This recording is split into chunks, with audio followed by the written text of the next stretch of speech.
Want to support the show and get free stuff while you do so? Go to patreon.com/thedallsofhorror for more information. Watch a few movies, take a few notes. It was fun. Is everything going well with you? Oh, yes. Renting out apartments by the dozen. Well, I'm glad somebody's doing well. You're not? Not exactly. I haven't been able to get much sleep lately. Oh, not the old priest. No, it's the others. The others. Mr. Chazen in 4B, he keeps coming around. And those ladies downstairs really carry things a little bit too far. The Klotkin sisters, they are very strange. And that old Mrs. Clark, I don't know where she comes from. I don't know what apartment she lives in. But what really scared me, there was somebody upstairs walking back and forth last night. Just banging on some sort of metal or something. I couldn't get to sleep at all. And this is what you wanted to see me about? Yes. My dear Miss Parker, aside from the priest, and now, of course, you, nobody has lived in that building for 3 years.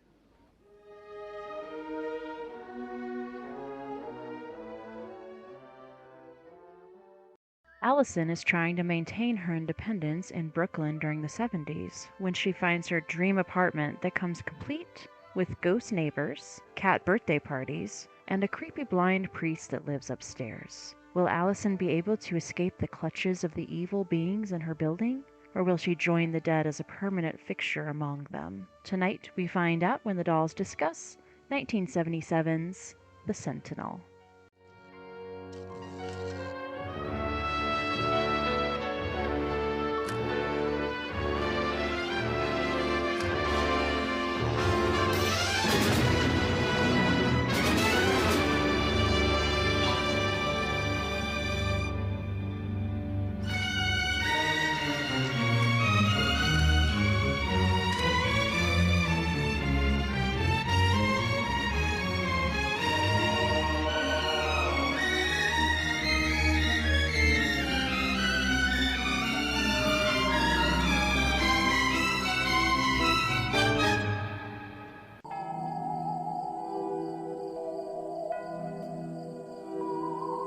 And now, the Dolls of Horror.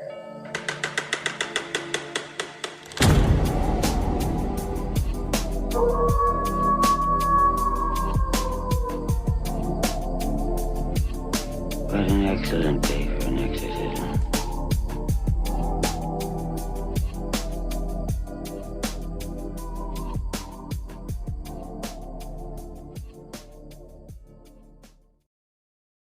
Hi, guys. Welcome back to the Dolls of Horror podcast, the spot to feed your tormented addiction. I'm Summer. And I'm Jamie. Jamie. Summer. Clark's back. Yay! Clark. Boo. It's been a while. It feels like it's been forever, but has it I really? When know. was the last time you were with us? No, I think it's only been like a month or two. It feels like so much longer. It does. Anyway, yeah, I can't even remember what we talked about, which is just crazy. Anyhow, you're back to play. We are talking about Jamie's pick, The Sentinel. What was this, 1977?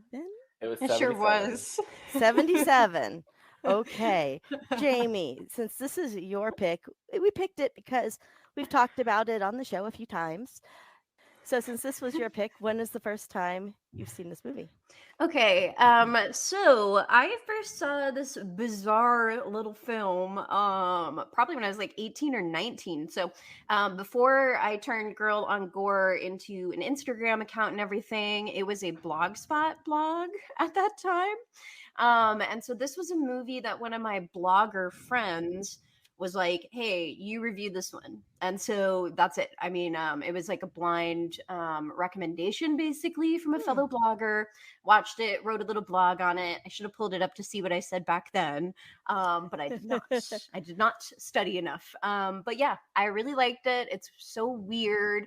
You know, I was I was kind of curious what people had to say about this movie after we watched it or after I did my homework. And it seems like you're either in the camp of you think it's kind of like an underrated cult classic of the 70s, or you think it's a fucking disaster. That's basically the two like reviews that I've seen on this movie. Well, let's see if you guys can sway me. So the first time I saw this movie was during COVID. It was a 2020 watch. It was on Tubi. I'm like, the 70s, cool, put it on. I was really bored. Oh, it's slow. I was so fucking bored. Henry went to sleep on it. I was bored, and I never watched it again. I'm like, okay, that was a movie. I didn't hate it. I was just, did not keep me. Was this an hour and a half? It felt like 2, right? I give you that. It's a very slow-paced movie. Very. I seriously thought this was a 2-hour movie until I read the runtime. Mhm. I went, oh, I guess not. So that was the first time I watched it. I wasn't sure when we decided to do this movie even if I had seen it before. Yeah, it was all like a weird fever dream. It was. Long fever dream. So when I started it and I saw the cake orgy, I Oh my said, gosh. this is That'll give it definitely the away. movie I saw in 2020. Yeah, You that'll don't stay in your get- mind. You I don't get a know. cake orgy very often, You really don't. my list of cake orgy movies is quite small. What about you, Clark? I watched this for the first time, I think, 2 days ago. There And I've you only go. seen it once. I watched it the one time. Okay, so for those of you who have not seen 1977's The Sentinel, here is the synopsis. Spoilers up the wazoo on this one. Yes, many spoilers ahead.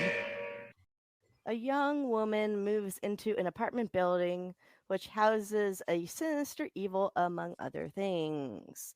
This had a very Rosemary's Baby feel, did it not? For me, it did. Honestly, like when this movie came out, like a lot of the criticisms were like, because it got some pretty bad reviews when it came out, and people were like, this is kind of like a bad parody of like Rosemary's Baby, but not as good. Yeah. I wonder when the book came out. Yeah, and I don't know anything about the book, to be honest. I didn't even know there was a book until this morning, and I was like, oh, okay, it was a book. I think it was Wonder actually a what that was trilogy. like. I read there was 3 books in the Sentinel series. Oh, jeez. I didn't know it. I don't didn't know about that. that. I didn't know about that until this morning, so I didn't do my proper research on that. Anyhow, okay, this one, the screenplay is written and the movie is directed by Michael Winner, who did Death Wish. Now, Michael passed in 2013, so about 10 years ago we lost him. The novel is written by Jeffrey Konvitz, and it stars, oh my God, it stars so many people.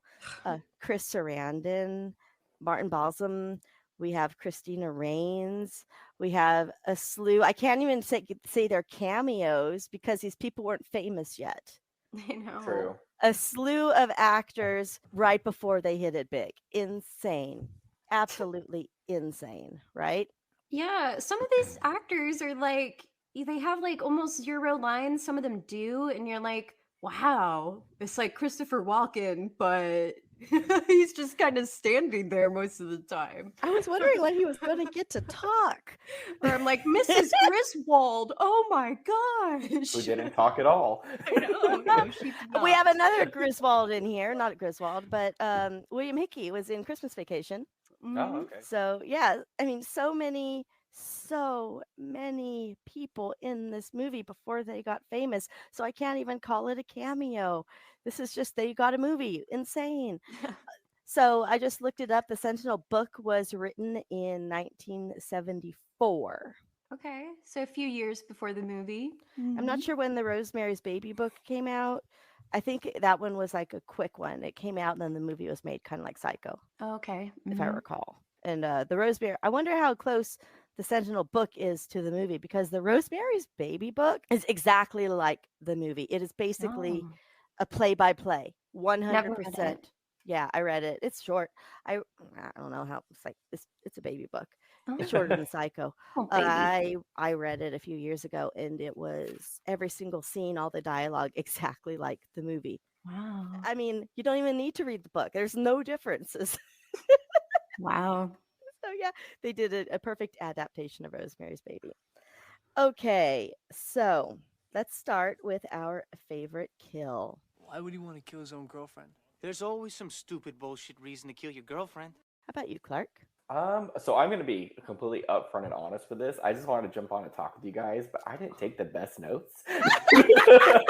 Okay, now I will tell you, even though I like this movie, I have no idea what the story is, to be honest. I have so many questions. I'm like, wait, because then that happened, and wait, why did he? Never mind. And So I don't worry was about it. I watched it the one time, and I was only halfway paying attention because I was also making a tattoo for somebody, like a picture for it. I'm next, by the way. I almost got Okay. a tattoo recently because it was a flash sale on Friday the 13th and it was a cute little Jason. I almost got it, but then I was like, no, I need to have Clark draw me Aw. something to get done. Yeah, that'd be Anyway, awesome. favorite kill. You need to have Clark draw your Frankenhooker. Oh, I could. That'd be fun. Could you really? We should Yeah. talk. Okay. Clark We will, need to talk will about rock that design. Seriously, Clark, give her a Frankenhooker tat. A Frankie Hookie. Please. Yes, Frankie Hookie. We've talked about it on the show that she needs a Frankenhooker tattoo. I so do. what better? Exactly. So if I'm gonna say my favorite kill, it's kind of like cop out because it's like a re-kill because her dad already died, but then when he comes back looking like a crusty, musty old zombie who's all naked and gross, and then she like stabs him a bunch and like his eye comes out, she like and it like pops and it's just lovely. I know. It's so good. I mean, it's really like it's not like a kill heavy movie, It's you not. know? No. And again, it's like a re-kill, but that's my favorite too. It's pretty gross and like fun and you're like, "Oh, I do wish there was a little bit more of that kind of action in this movie because that was cool." But I love all the gross eye and the blood. I figured you'd like it because they were kind of reminding me of very like Argento or something. Yeah. And it's like this movie has a lot of like style to it, like the clothes and the way it's shot is pretty, but yeah, it's very slow and it's moody, but not a Yes. lot happens other than cat orgies and Mr. Oswald and cat birthday parties and anything else you can throw at it. Some religious shit.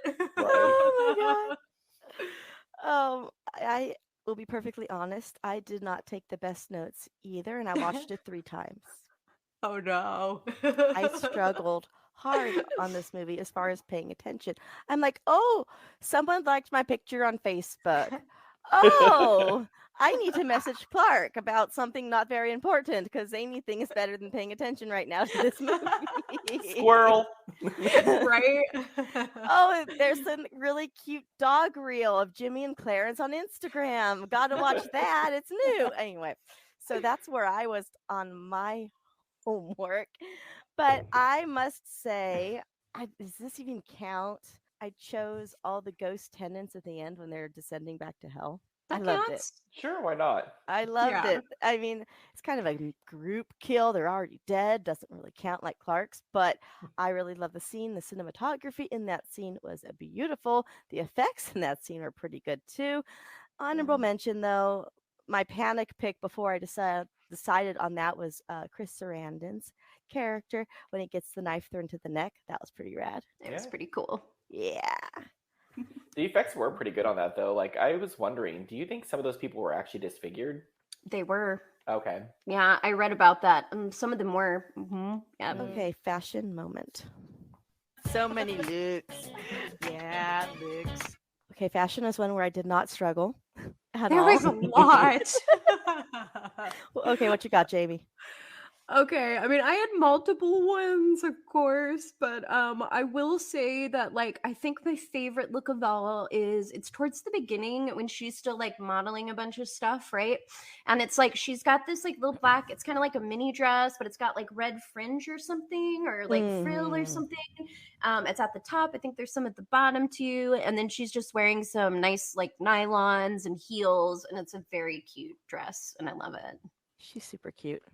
Yes. That's my favorite, but I also like the moment with the 4 girls in the bikinis at the beginning. Yes. there's like a silver one, there's a blue one. I think there's like 3 one pieces and 1 like 2 piece, and they were really cute. Yeah. So I liked that too. We knew who the hoochie was. Yes. Clark?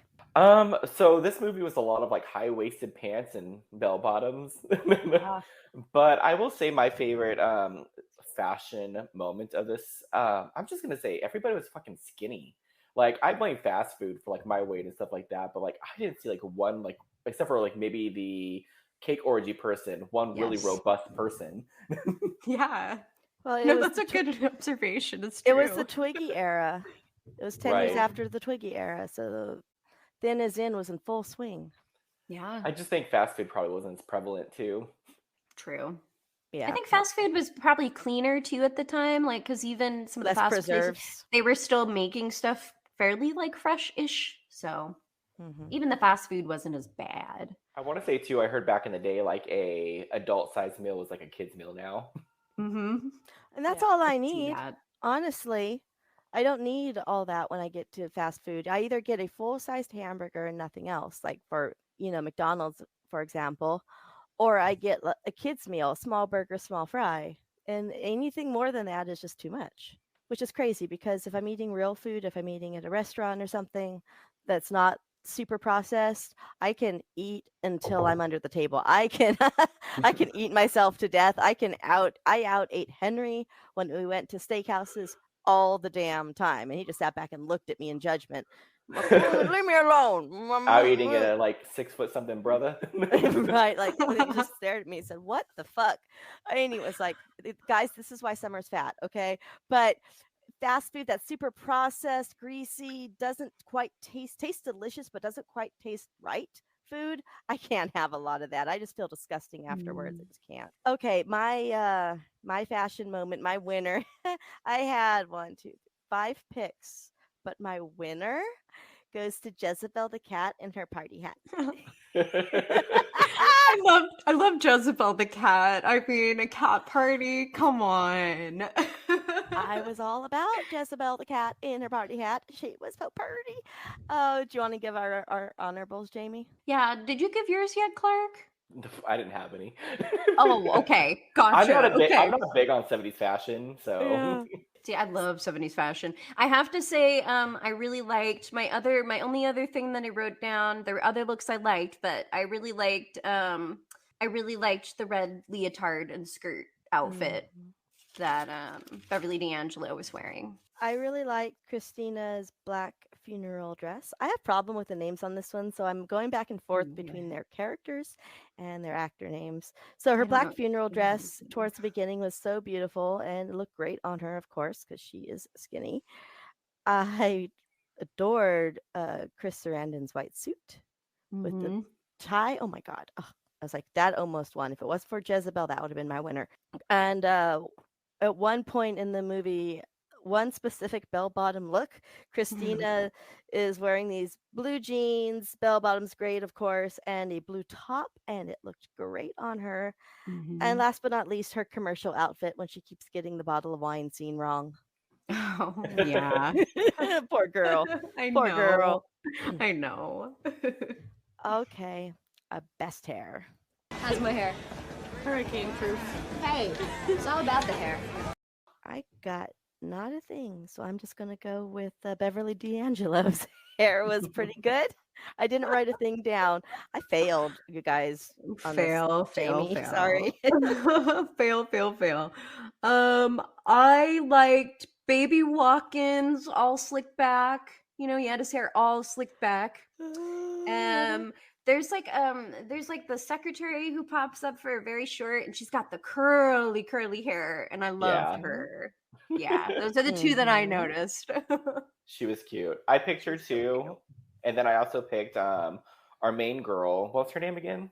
Allison, right? Yes. So it was during her flashback scene with a cake orgy. She had longer hair, and she came in looking like Miss Bitch, like walking down. I was like, yes. But then she like gave up really quickly, and I was just like, so you see something gross, you want to go kill yourself, okay? I know, you're like, come on. I was expecting like fierce, yes. Give them like Sarah Michelle Gellar and Cruel Intentions. I know. I was like, the fuck? I know. That's a little of an extreme reaction. She was already not quite right in the head on that one. Right. It's like, it's just a cake orgy with your dad. Like, come on. Horrifying, of course. Yeah. but not suicide worthy, in my opinion. I'm I sorry. could see maybe if he like slapped her with his like hangy balls or something like that, but I know. it's just like, I can't do this anymore. Yeah. Prop we would like to own. I brought something out from my tree.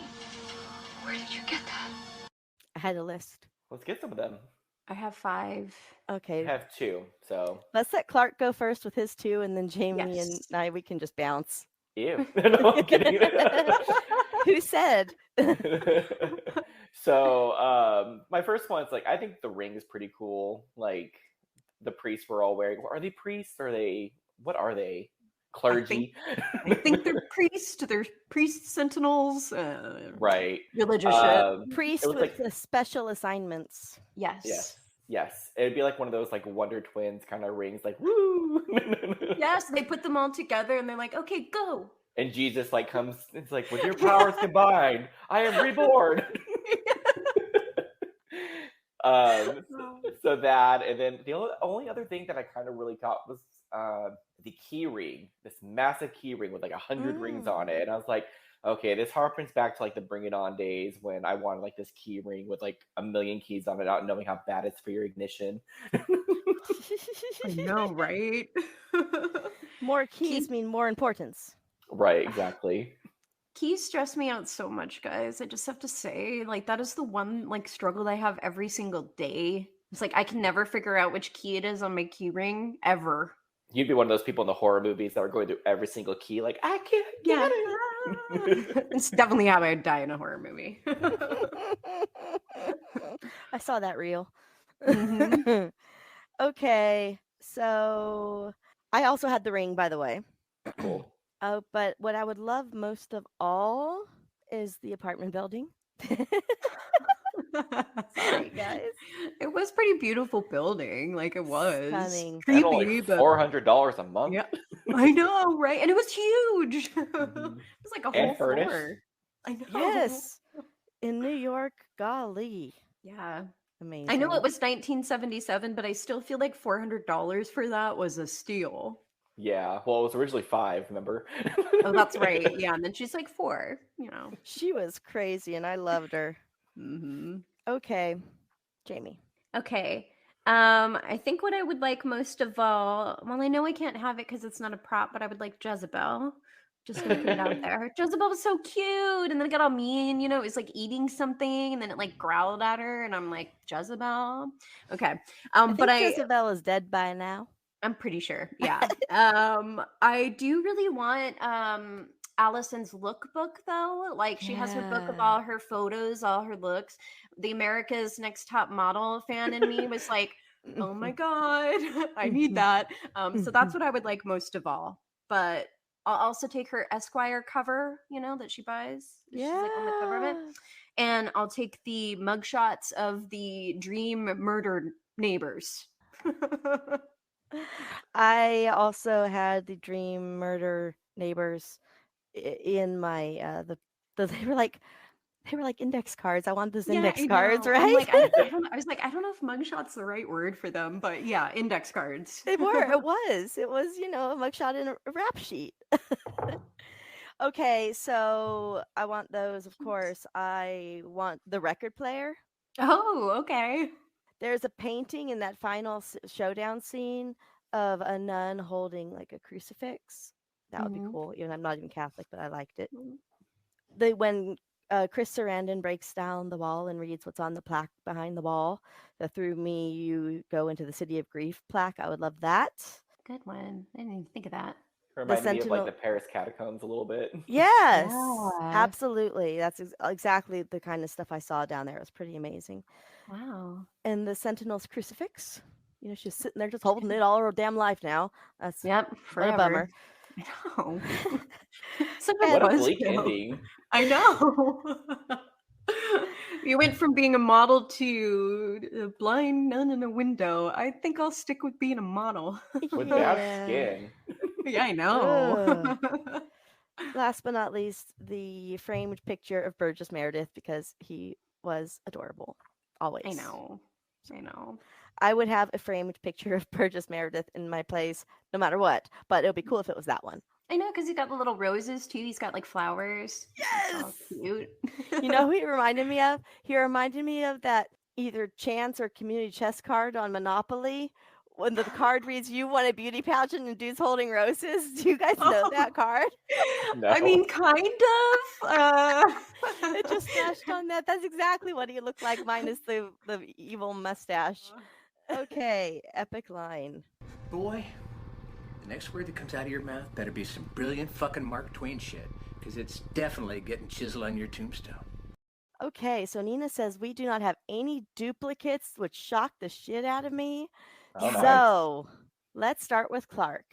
Oh, of course, you're gonna give it to me. You're the guest of honor. I guess. So my first lines, actually, mine kind of came pretty early in the movie. My first two. The first one I have is a conversation between Michael Lerman and the agent that was showing him the apartment. Say, are these the only closets for this room? What are you in, menswear wholesale? No, she's a model. Are you in that line? Modeling? Well, you look kind of well-dressed. I'm a lawyer.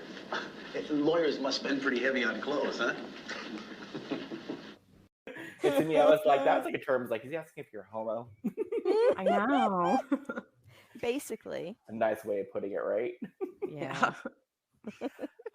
My second line is gonna go to our main star whenever she's with Beverly D'Angelo and the lady who played, like, what's her name? Oh, gosh, she played the gypsy in it doesn't matter. Anyway, she's in an apartment talking to two lesbos. And then the one starts like gyrating and moaning and she like leaves. Going so soon?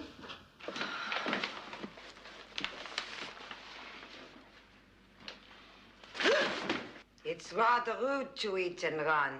I didn't eat, I drank. And my last one is just the detective room talk through, and they're going through all the pictures of the people. She went to a party with 8 dead murderers. Doesn't everybody? So Nina lied to me because I put that as my winner, and that was my winner. Oh, snap, sorry. We had the same winner, yay. It reminded me of, there was an American Horror Story, one of the seasons where it's like a whole bunch of serial killers in a hotel. Yes. Hotel, I think that it's called. scene. Right? I wonder if they saw this and were inspired by it, kind of like a dinner party with serial killers. It's true. Could be. That was the best dinner party ever. I loved all those serial killers because you knew exactly who each one was supposed to be. They did such a good job acting. They did a this good out. job.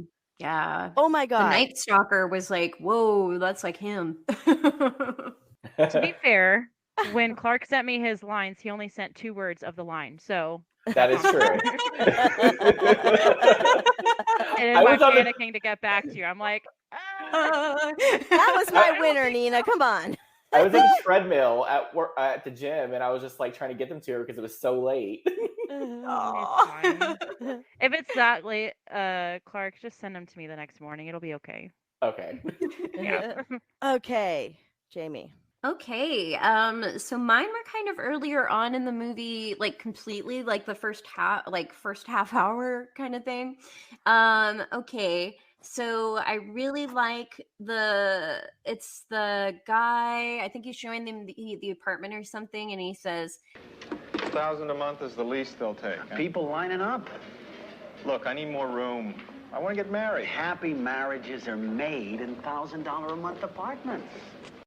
I thought that was kind of funny. Not anymore. I know, where I'm like, man, the money, the price of rent, it doesn't make sense in this movie, like, at all. It just doesn't, but I love it. Okay, and then I like when the boyfriend, he's talking at the photo shoot where there's the dogs and everything. Michael, hi. Always going just terrific. 2 Afghans are eating 6 peacocks.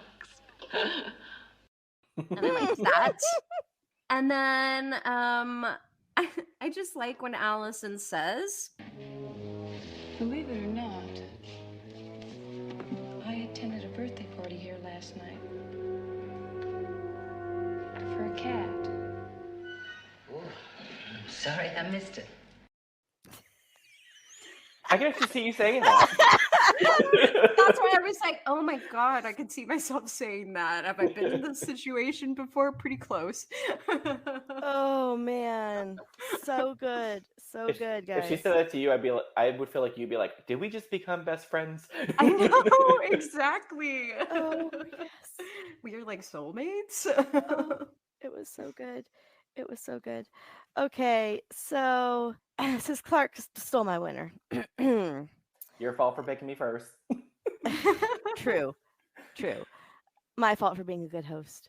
Yes. S. With the and hostess. and Jamie, the $1,000 apartment happiness line was on my original list, Mm-hmm. and I forgot to write it down. I got you. I saw it and I forgot to write it down, so I'm glad you mentioned it because I'm like, oh, this is enough. It's exactly where my brain was at during all of my homework. This is enough. This'll do. This is sufficient. I have an So answer. I already have my winner, and it's definitely not that, so I didn't care, but you got it, so that was great. Good. So my other two, my runner-ups, my first runner-up, my second is when she's apartment hunting. How much is this one? $600 a month. Save your money, marry Michael. I mean, a sign of the times, right? Mm-hmm. So don't be independent, save your money, and get with your man. And my next line follows that, which is also a sign of her times, and that's when she's speaking with her mother.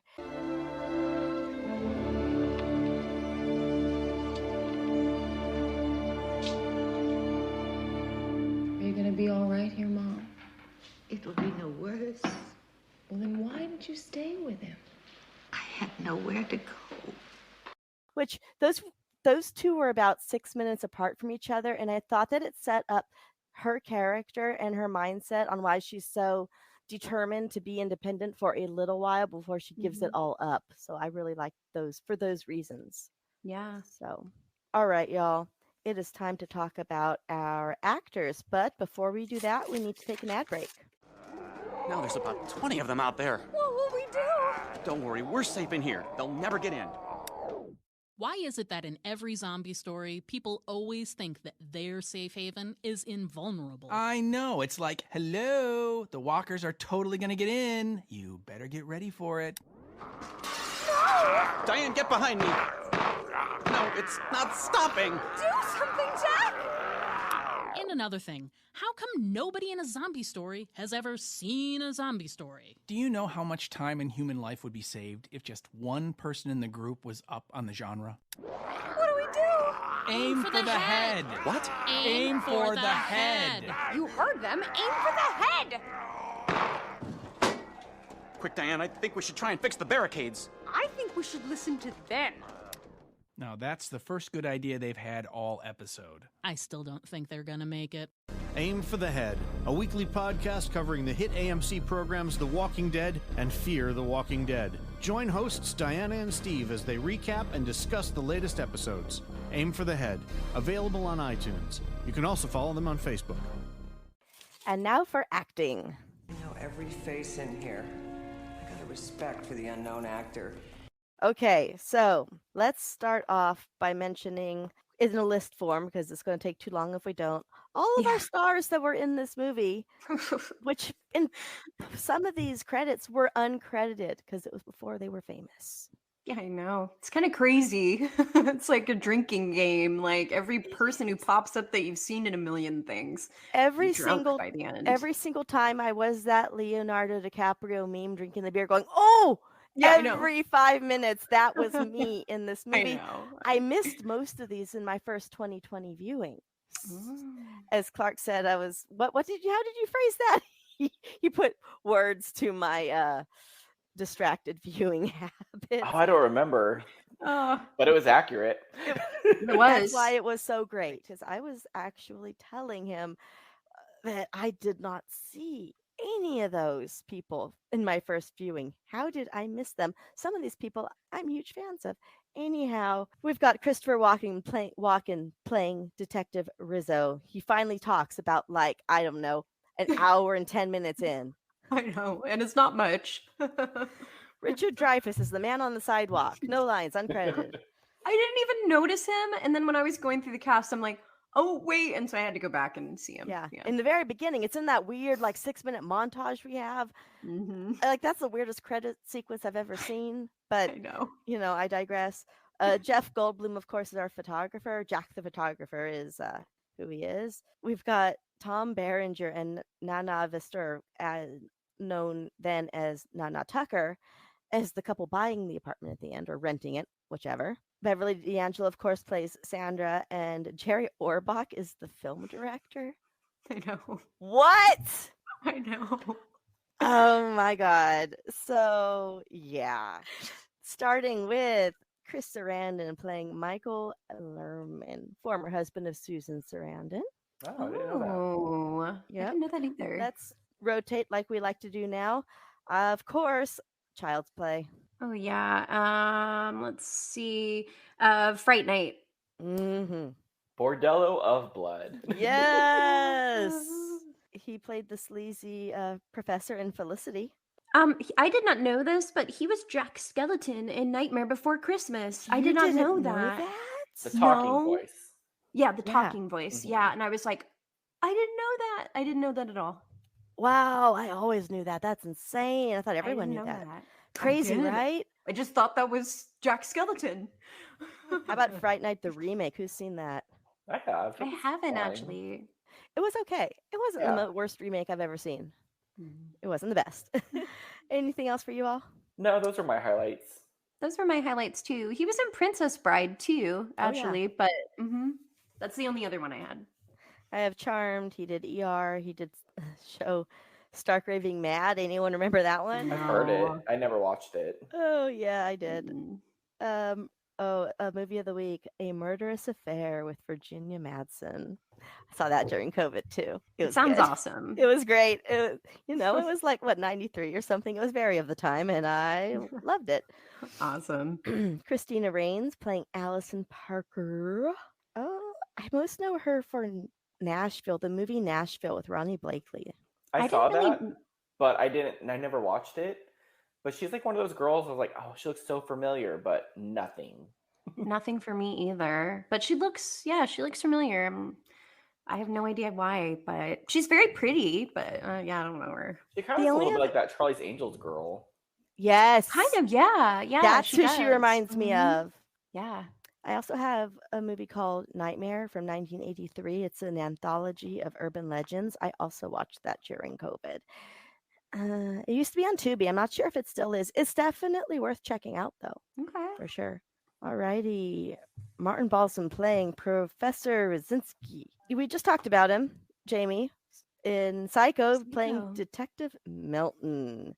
So, since we already went through all of his credits there, do you have anything to add for him? Nope. Psycho's all I had, and I was like, oh, they just covered it, so I know they already talked about him. Yes, we did. Okay. John Carradine playing Fowler Halloran. This dude had 353 credits going back to 1930. All-time westerns. Yes. Oh, yeah. Musicals, the whole thing. But, I mean, he did Silent Night, Bloody Night. Mm-hmm. I saw a movie with him called Vampire Hookers. That sounds really fun. It was interesting. He was the voice of the owl in Secret of Nim. Nice. I love that movie. He did a movie called Buried Alive, but it's not the one I know and love. It was actually made the same year, but it's not the same one, which is very confusing. That reminds me of like those, because I used to work at Hollywood Video, like back whenever there was a big title coming out, there's all these generic ones that would come out around the same time with a slightly changed title, so to confuse people to getting it. Tricks them into picking it, yeah. Basically. Thing is, the one I love, it was not the big one. It was not the big one that's easy to find. Little story real fast though. Yeah. So back when Pirates of the Caribbean was big, there was like a porn knockoff called Pirates. And actually got pretty big. Like a lot of people have seen this one. And they carried it at my store, which was weird. They just cut out like all the hardcore stuff. So they made it softcore. Sure. But we had so many families like renting it, thinking it was Pirates of the Caribbean, and coming back like, I can't believe you have this. And it's like, did you not read the back? Do you not? I know. It's like, what did you think it was? What did you think it was gonna happen? I Yes, worked in a movie. Go ahead. Go ahead. I was gonna say, all of a sudden, there's like these big busty women on the front. And you're like, yes, that's Johnny Depp's movie. I know. When I worked at the movie theater, 40-Year-Old Virgin came out, right? And in my community that I grew up in, there's a big retirement community. So I had so many old people come out of that movie, and I knew the moments that they would come out. And they came out, and I'm like, did you think it was like a wholesome movie? Like, I mean, did you really think it was about a nice, like, 40-year-old virgin? And he's just like it's just good, clean fun. And it's like, so many people walked out of that one. I don't know what they were thinking they were getting into, but. I also got The Howling. Oh, yeah. And Peggy Sue got married. Yeah. Shockwaves. Yes. House of Dracula and House of Frankenstein. Satan's Cheerleaders. I want to see that. It looks fun. Yeah. This is not the first time Satan's Cheerleaders has come up for us, so it has to be seen. We should do Satan's Cheerleaders. Let's do it. Add to the list. Okay, 1936's Anything Goes. That was all I wrote down for him, but he had like he was overwhelming. My eyes were Yeah, I glazing know. over. I went, and then I was like, how many movies does he have? And I went all the way to the bottom, and I'm like, since 1930? Yes. Okay. I'm just gonna pick out the hits here, and then I was overwhelmed. I only picked the ones I knew, the only ones I've seen, and I feel pretty sad that I have not seen them all. I mean, he was great. So Jose Ferrer, the robed figure, father of Miguel, looks just like him. Oh my God. It's seeing him in this movie and then seeing, knowing what Miguel looked like is like insane. And Miguel's mother is Rosemary Clooney. So he was with Rosemary Clooney, which is awesome. Okay, then Dune for him. I knew him from Bloody Birthday, and that was about it. That was the only thing I kind of jotted down for him. Same. I saw this about 14 years ago, kind of when I first moved into my first actual apartment out here. I rented it. Woody Allen's A Midsummer Night's Comedy. Oh, I love Midsummer Night's Dream or whatever. I love that play. So that's not what you're going to get with this movie. The only time I've seen that movie or that kind of like storytelling is in this movie called, I think, Get Over It. It had like. I've never seen that. No, it's pretty funny. How like Mila Kunis and Kristen Dunst in it and stuff like that. I love them. Oh, I gotta check that out. How did I miss this? It seems exactly like the kind of thing I would. Did you guys ever watch that Disney show Flash Forward with Tucker? Oh, so Tucker, that guy, he was the main person. No, yeah. I haven't thought of that show in ages, but yes. And one last thing, he was in the Anne Margaret musical State Fair. Speaking of musicals, Ava Gardner playing Miss Logan. I mean, she is my favorite part about the 1951 adaptation of Showboat, playing Julie Laverne.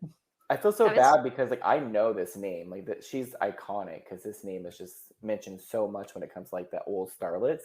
I do not know a single thing she's in though.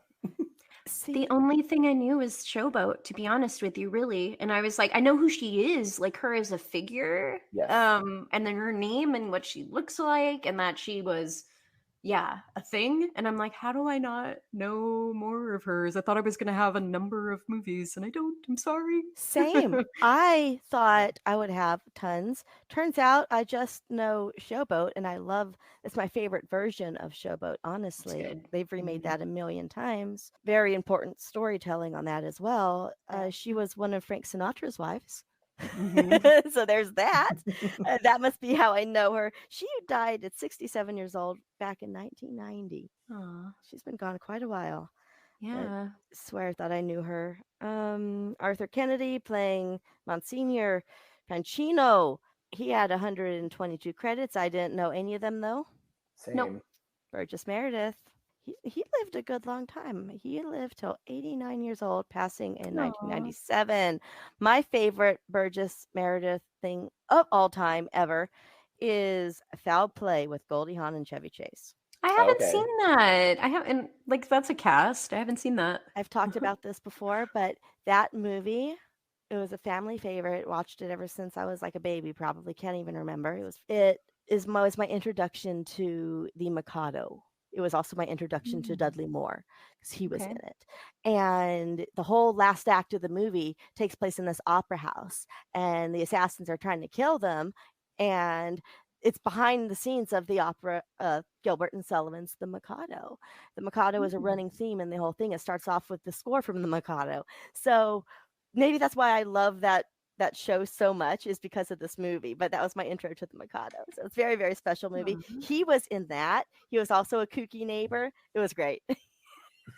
You got to Haven't watch seen it, that Jamie. either. You will love it. It is your type of movie, I promise. Oh, okay. I'll definitely add that to my huge list of movies to watch. He's another one. I thought I knew him more than I did. I knew him in a couple things. I mean, Grumpy Old Men is cute. And he's in that. I remember him from that. And grumpier. Burnt Offerings. I like Burnt Offerings. It's a good movie. Yeah. Mm-hmm. How about Other than that, Magic? I didn't really know him that. The I still dummy haven't one? seen that. Yeah. Yeah, with Anthony Hopkins, right? Yeah. It's actually not so bad. It's pretty decent for the time. They've been telling me to watch it. I need to watch it. They've both told me I need to watch it. Yes. I was interested. Like, it kept my interest. Okay. I'll watch it. It's a slow burn, but it's like a mystery, so you're trying to figure it out. It's good. Okay. Santa Claus the Movie, another family favorite with John Lithgow and Dudley Moore. I don't think I've seen that. No, I just seen the Tim Allen ones. Same. Because I'm like, I know John Lithgow. I'd know it if I saw him in a Santa movie. I have not. Dudley Moore is an elf who is shamed for trying to be more productive, and his toys start falling apart. It's a lot better than it sounds, guys. So he runs away from the North Pole and goes down to Earth and hooks up with John Lithgow, who is an evil toy maker, distributor, right? Greed is good type character. And it's good. Guys, you had to be there. Yeah. It's like 1985. It feels like 1985, but again, another family favorite. I watch it every year. Anything else? I got a couple more. Go ahead.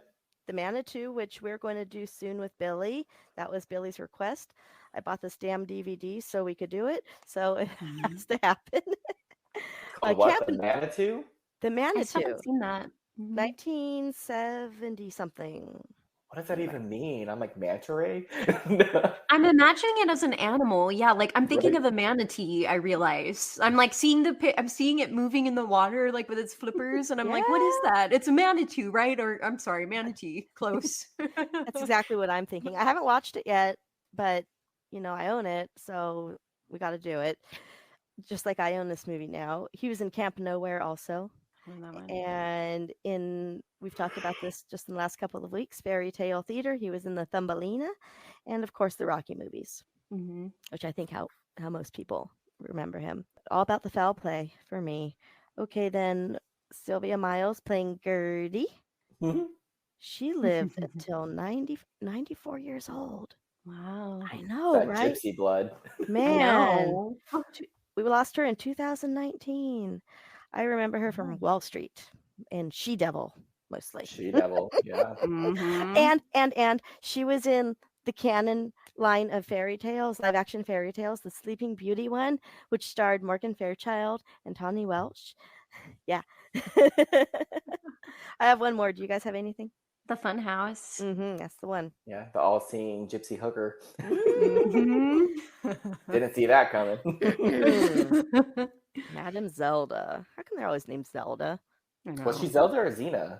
I wrote Zelda. Maybe I got it wrong. Maybe I got it wrong. Madame. Yes. Something with a Z. Yeah. Okay. Detective Gatz, played by Eli Wallach. He lived till 98. Crazy. See, for all you conspiracy theorists who are like, horror movies are evil, people who are in them are cursed. This one should be a cursed movie, but these people lived a long fucking time. Okay. Yeah, maybe they lived cursed like the people at the end being all crusty old with the crucifix. Just let me die.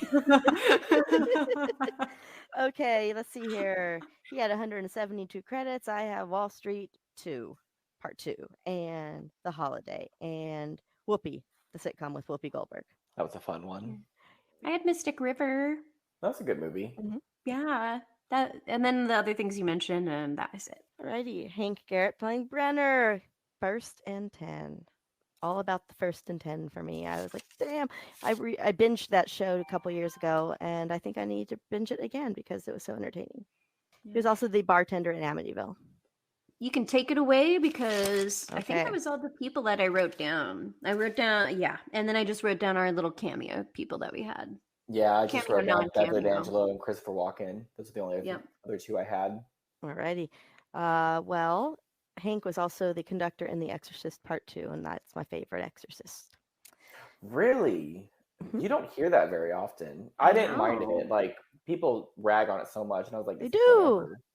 I don't know why I it's like my part favorite. 3 a lot. I like Part 3 a lot too, but it's not my favorite. I think Yeah. Part 3 and Part 1 may actually be a tie for me. And yeah, you can send all hate mail to me. Don't care. But I love Part 2, probably because the whole tap number in the beginning. Not gonna lie, that might have something to do with it. Yeah. William Hickey playing Perry. He only lived to 69 years old, but of course he was in Christmas Vacation. He was in an episode of Tales from the Crypt. He was our original Toulon and Puppet Master. Okay. That's how I most remember him. It's Toulon, my favorite Toulon. Could you imagine someone dying at 69 years old and being like, sweet? Okay, thank you, Clark, because the thing that I was thinking in my head, and I was like, don't say it, don't say it, don't say it. And I was like, Oh, cool. haha, So good here I say number. it. Yeah. Say it. I would. If I was dying at 69, I'd be like, For him, we also have Wings, Tales from the Dark Side, the movie and the show. In the show, he was in the season 3 episode with Ed French. Jamie, if you don't remember, because it's been a couple of years, Ed French co-starred and was the special effects guy in Blood Rage. Oh, okay. Nice. Not cranberry sauce. Right? I can't wait to watch that again for the season. And me too. Bright Lights Big City with our boy Charlie in it. I got 2 more here. I have got Reed Shelton as our priest. Also, First and 10. He played our lead in First and 10, the whole show. And then his last role was in 1991. And that was it, man. Last but not least, I spoke about this with Clark earlier. John Getz. Jamie, do you know who John Getz is? Oh my God, I actually just talked about him, and I was like, someone loves this guy. I do love this guy! I'm spacing out on what it was that I was talking about. Okay, well, in this movie, he goes uncredited. He is the guy at the commercial shoot who says it was out of focus. Okay. Jamie and most of our audience, you'll know him as Gus from Don't Tell Mom the Babysitter's Dead. Yeah. I swear, when he popped in this time, I'm like, Gus! And then also we got American Horror Story season 8. He did The Social Network. He did Better Call Saul. He did the movie Jobs. He had a moment in our movie of the week with like Hunger Point, and he did Ned and Stacy.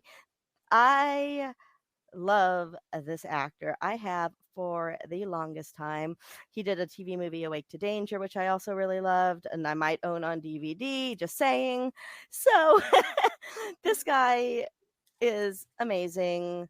When he popped onto the screen for all of 2 seconds, I freaked. I couldn't wait to talk about Mr. John Getz. So yeah, and he's still doing it today. He's still active at acting. So that's pretty awesome. Cool. Oh my gosh, I got one more actor that but I had to mention him. Another one of my aha moments. He was the party guest, right? One of them. I was like, all that jazz, all that jazz, all that jazz. He was Paul in All That Jazz. And he's one of the most memorable parts of All That Jazz for me, honestly. Like, he has a tiny part, but his few lines I hear in my head. They say you can't see a picture. When I see the poster of All That Jazz, I hear his voice. It's crazy. Anyways. You're giving me very Leonardo DiCaprio right there. That meme where he has like he's pointing. Yeah. Like I said, I did that through the entire movie. So that was Anthony Holland, and oh my god, so exciting to see him. Cinematography. I've never seen anything like this before in my life. Okay, our cinematographer on this one was pretty damn good. I have to say that's my favorite part about this movie is our cinematography. The shots were amazing. His name is Richard Cortina. He did the movie Awakenings with Robin Williams and Robert De Niro. He did the famed television show Batteries Not Included, Garbo Talks, Hair, and Love Story. So he has quite a variety of things in his resume, and those are just my highlights. Unfortunately, though, the only thing I really have in cinematography, I just wrote Cake Orgy. That really That's in got my me. notes too. And it just comes right at you too. It's very like kind of unexpected, right? And you're like, oh, whoa, there's cake, there's naked people, and they're not super pretty, but It's like basically like, have you ever seen the intro for Tales from the Crypt when the Crypt Keeper pops out of the coffin? It's like he pops up and it's like, yes!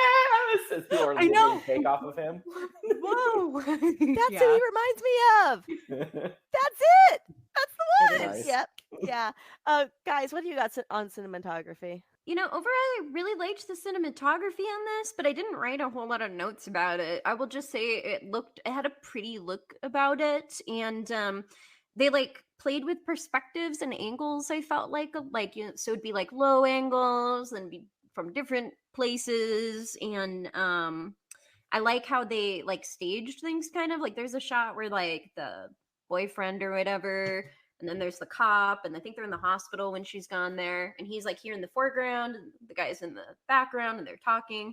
That looked really cool. I wrote hallway love. There's some good hallways, I suppose. Yeah, there and are. I wrote Stairway hallways too. Yes. And I wrote through the window shot. I know.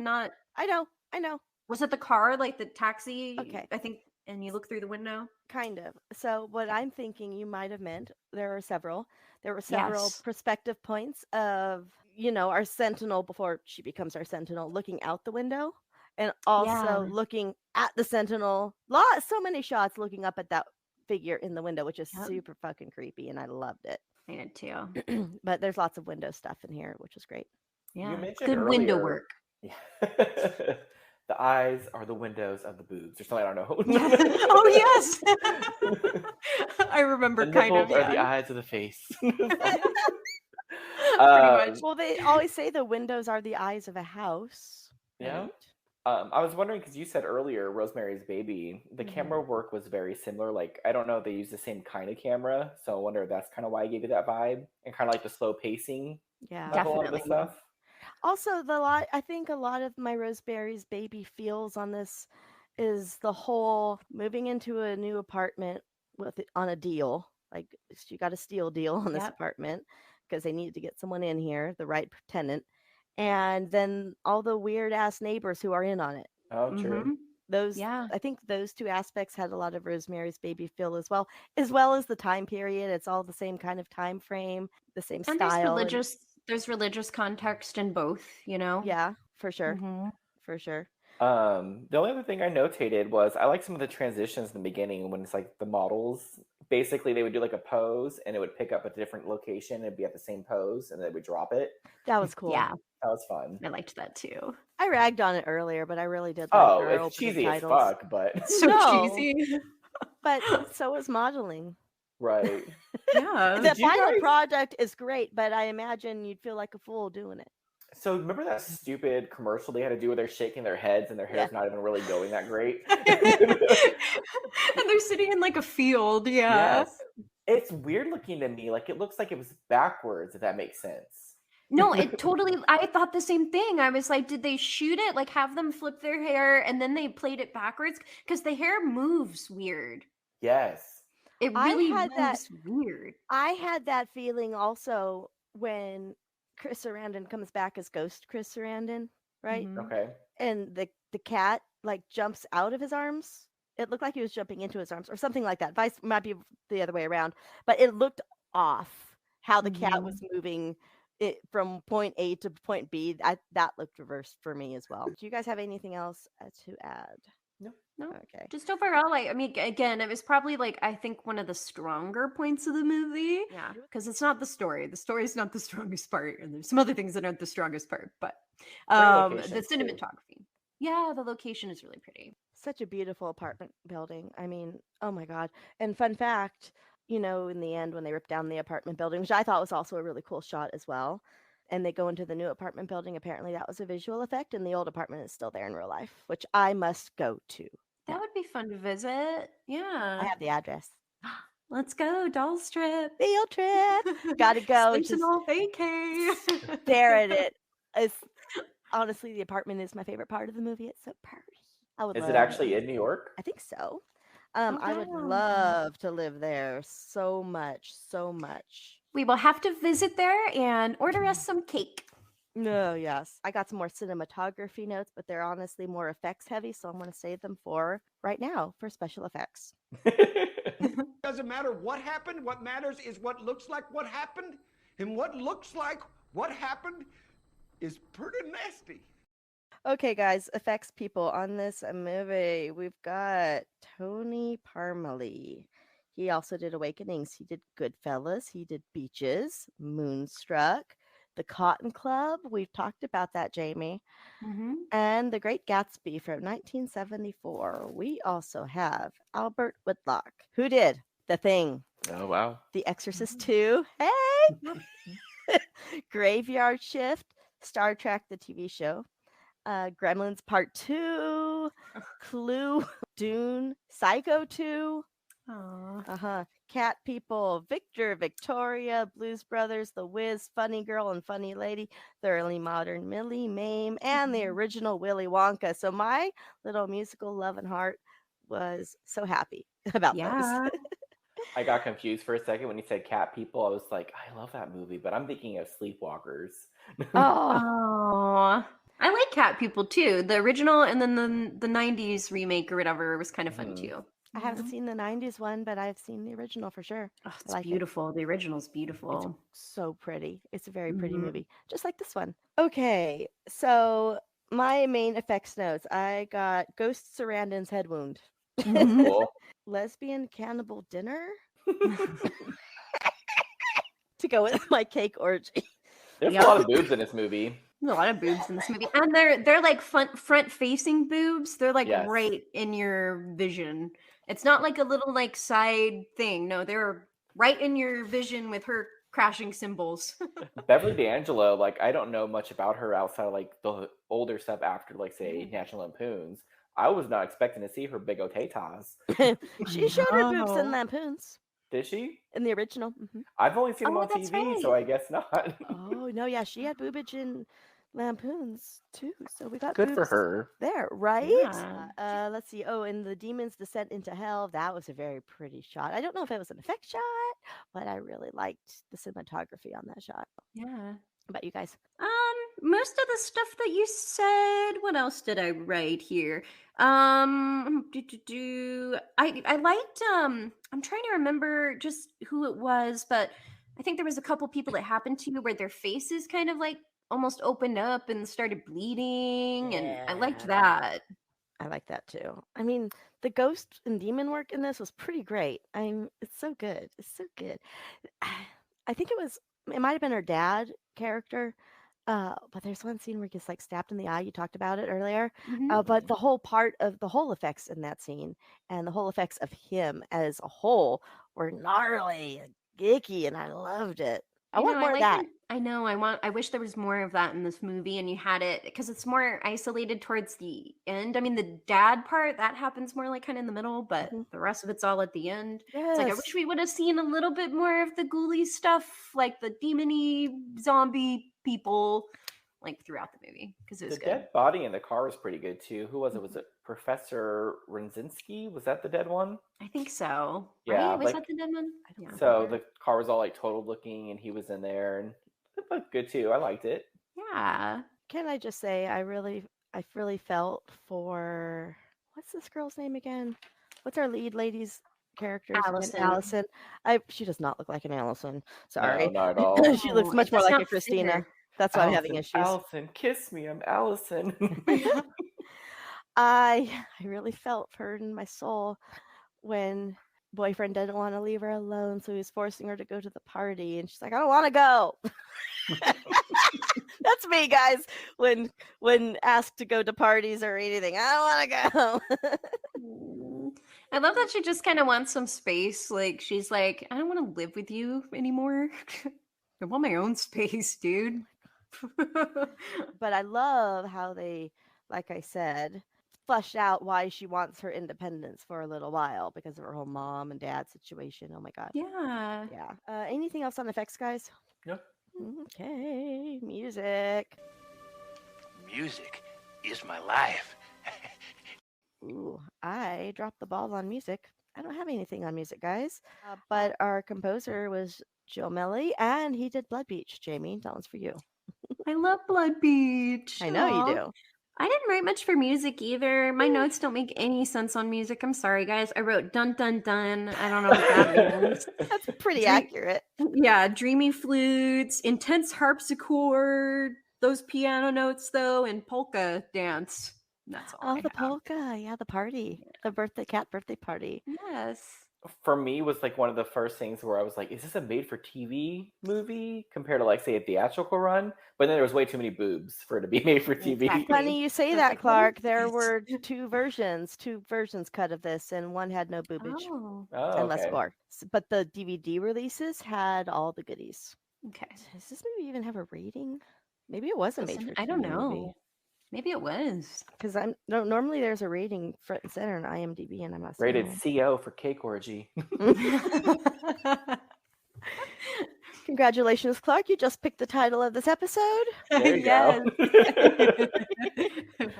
Oh my. Oh my, oh my, oh my. Okay, anything else on music, guys? I totally dropped the ball. I got nothing.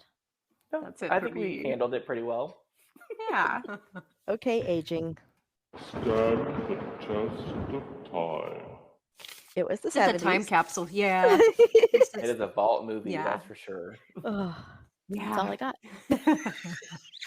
Okay, moving on. It aged. Yes, it did. Yeah. It did. Yeah. Okay. On the upside, the CGI that was used in this was actually very good. Can't tell. There was CGI? Exactly. Twist. See, the police are always off track with this shit. If they watch Prom Night, they'd save time. There's a formula to it. A very simple formula. Everybody's a suspect. I know you got a I was list. overwhelmed on this one too, so I'm knew gonna it. do my best. I know. I might have missed some because there was a lot going on, and like I said, I love this movie again, but I don't know exactly what happened. So okay. She was in the hospital. So space, please. Her father's sick. It was suicide. Sandra's going to town on herself. Senile blind priest upstairs. No one else. Dun dun dun. No one else but the priest lives there. The neighbors are dead murderers. Her boyfriend's ex committed suicide is the story or whatever. Religion stuff. Reads in Latin. Suicide turns people into sentinels. She's next. Religion stuff. Those evil lesbians. The apartment's selling again. She's a blind nun. I thought I said she's a blind man. And hell gateway. That's all I got. Well, you missed the part where the boyfriend. I don't know. I might have missed something. Confessed that he did kill his first wife. I totally missed that. Yeah, it was like I one did miss part where that. he was That's saying right. like basically like he was like stuck in like that kind of whatever form he was in after. But it wasn't just because of him killing the one guy. He also killed his first wife, probably to shut her up. That's right. Yeah. Because remember the probably. cops kept hounding him on it the entire movie. Yes. Guys, sorry. Failed. That's right. I told you, I don't know what happens in this movie. The only other thing I said is she lost her faith after seeing her dad pork some women. Pacing. What are you waiting for, huh? What are you waiting for? I was so bored. I love the end. I love the last 20 minutes, all for it. I could have just skipped over to that, though. I feel like that was a trend of the 70s. Like even like Rosemary's Baby and like Carrie and stuff like that were like very long and stretched out. Yeah, Rosemary's Baby was Totally. pretty slow. Yeah, it totally is of the time. That's how movies, this is how these movies looked, but it is definitely a slow-paced movie. And there's not really a lot of things throughout it that break up that pacing, other than a couple like things like cake orgy, birthday party. I do like slow, like 70s moody, atmospheric movies, so I don't mind it. I mean, I do lose my attention a little bit in this movie at certain points because the pacing is draggy, but piece of style. Okay, scary.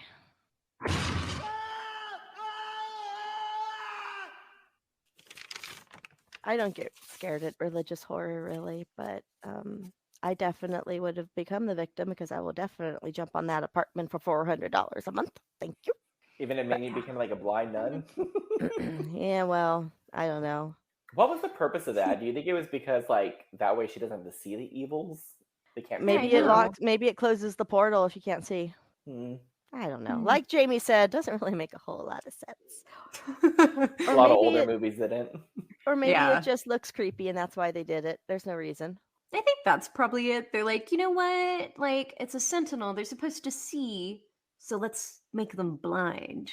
Because, like, nobody's going to be expecting that.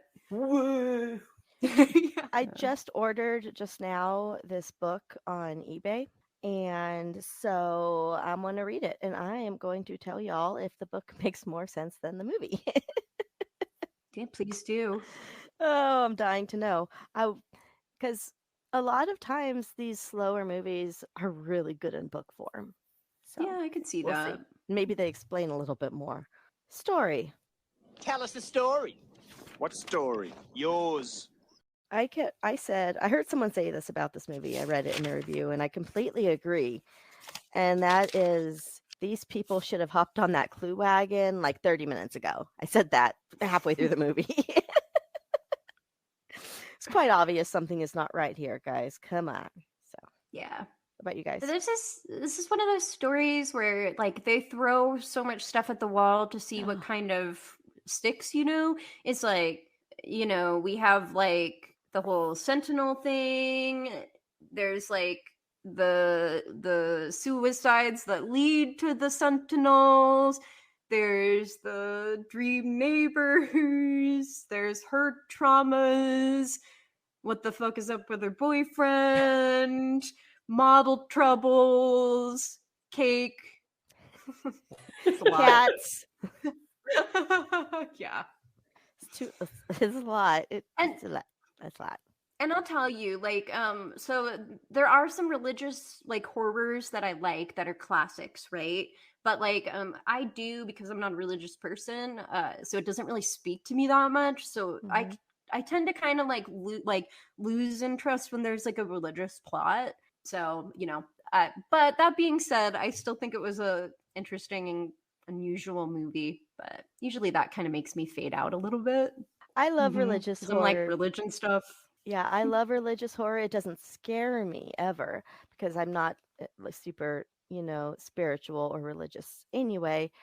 But given that religion is such a huge part of a lot of people's lives and each religion is so different, and there's a lot of sinister in like every religion, honestly. Like, sorry guys, there is. Definitely. I find it really fun when religion is brought into horror.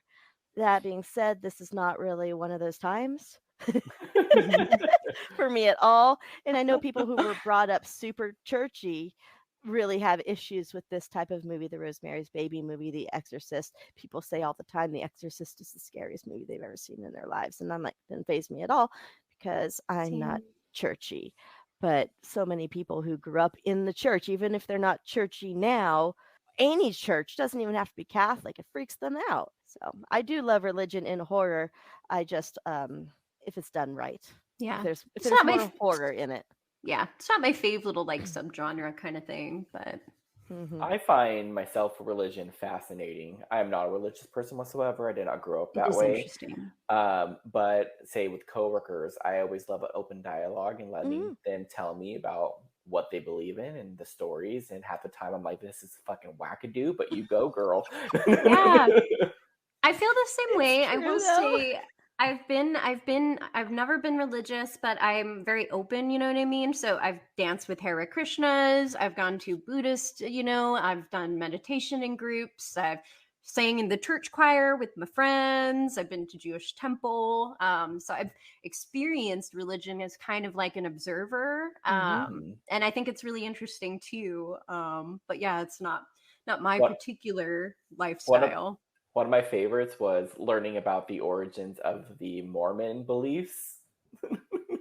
So if you ever get a chance to like hear that, that's an interesting tale. It's a very interesting tale for sure. They are pretty interesting stories, and like the similarities between them are kind of interesting too. Some of these little like reoccurring motifs that pop up in pretty much every religion you could imagine. So it's like we're not all that different, guys. Like we're not. The stories are very similar motifs. Like we're trying All to rooted understand in the same thing, basically. things about life. I just wish that, like Jamie said, there was more, and like you, Clark, there's more of an open dialogue and acceptance and less anger and fighting. Yeah. We all don't have to like believe in the same thing. Like you said, you go, Oh. girl. I mean, Yeah. I wish that. Golly, we're seeing what's going on right now with the Jewish people, and it's just devastating. And I'm not one of them, but Yeah. I'm like, how could this still be happening? In 2020, what is it, 2023? I don't even know anymore. No. How could this still be happening? It is. No. That's real horror right there.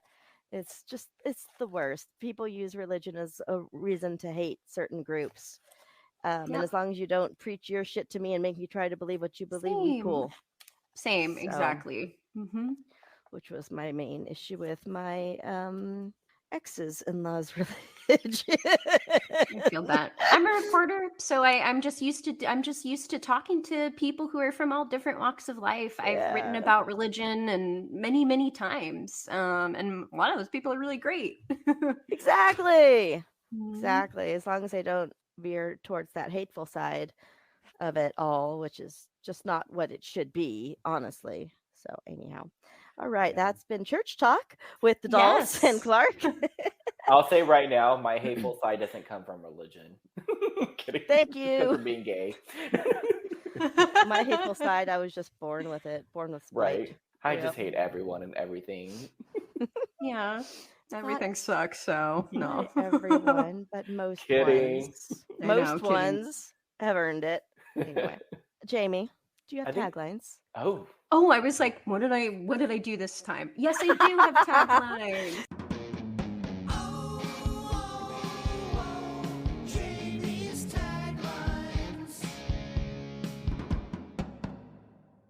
Taglines. We have more taglines for this movie than it needs. Okay. She was young. She was beautiful. She was next.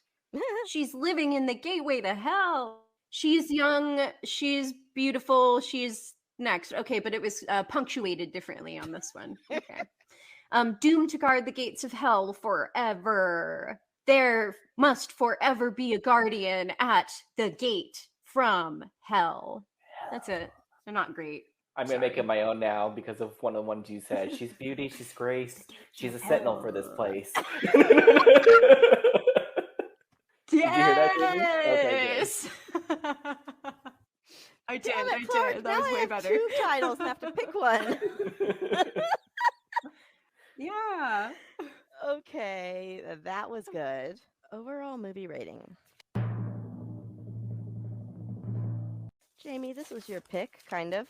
What's your thoughts on this one? Sure. So, I love this movie. I do, like I said, but it's not like a 10 or a 9 or anything like that.